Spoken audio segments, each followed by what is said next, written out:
जिजाबाईंना, संभाजीराजांना, राणीवंशाला कुणालाच राजगडावर कल्पना नव्हती की राजे तळकोकणात नव्हते. ते मिर्झा राजाच्या गोटात त्याच्यासाठी दिलेल्या शामियानात पिंजऱ्यात कोंडलेल्या वाघासारखे अस्वस्थ फेऱ्या घेत होते.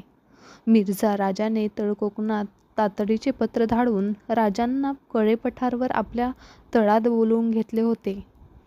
राजांना कल्पना नसताना मिर्झाने खुद त्यांच्या नावाने वफादारीचे जाहीर करणारे पत्र परस्पर औरंगाबादला पाठवले होते. औरंगजेबाने तातडीने खुद राजांच्या नावे फर्मान पाठवले होते. तळकोकणातून राजे तातडीने मिर्झाच्या गोठात आले होते आणि छातीवर सह्याद्री ठेवून राजांनी बक्षिजा आणि बेगच्या शाही रिवाजाप्रमाणे आज फर्मान स्वीकारले होते.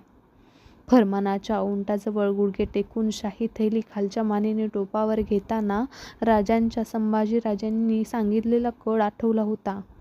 जनावरांसमोर गुडघे टेकून फर्मान घेताना जाम्यावर डाग पडतात, ते जाता जात नाहीत. फर्मान घेऊन आलेले राजे त्या आठवणीने हैराण झाले होते.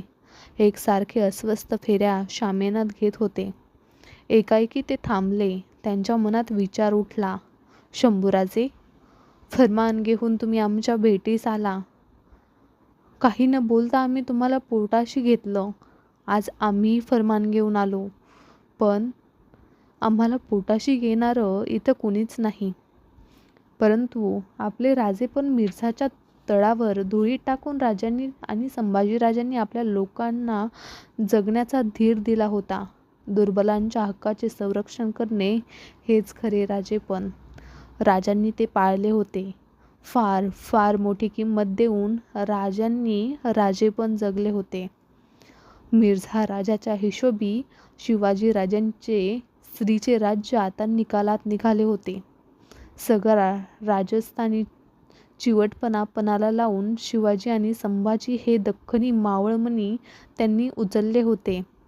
आपल्या निष्ठावंत हातांनी औरंगजेबाच्या जपाच्या तसबीच्या माळेत ते गुंफण्याचा आपण फते घेतली या समाधानात मिर्झा राजे होता.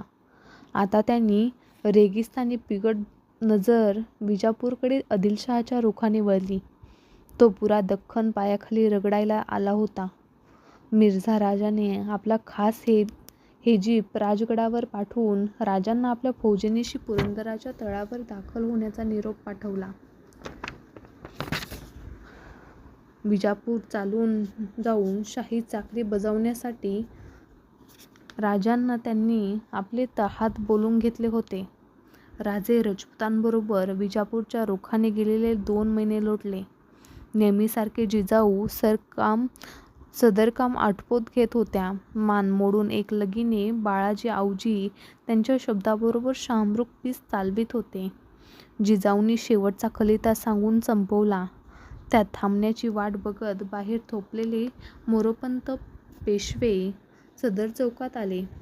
छातीवर चौपन्याला हात भिडवीत त्यांनी माँसाहेबाला मुजरा केला. काय पंत, जिजाऊ त्यांच्याकडे बघत म्हणाल्या.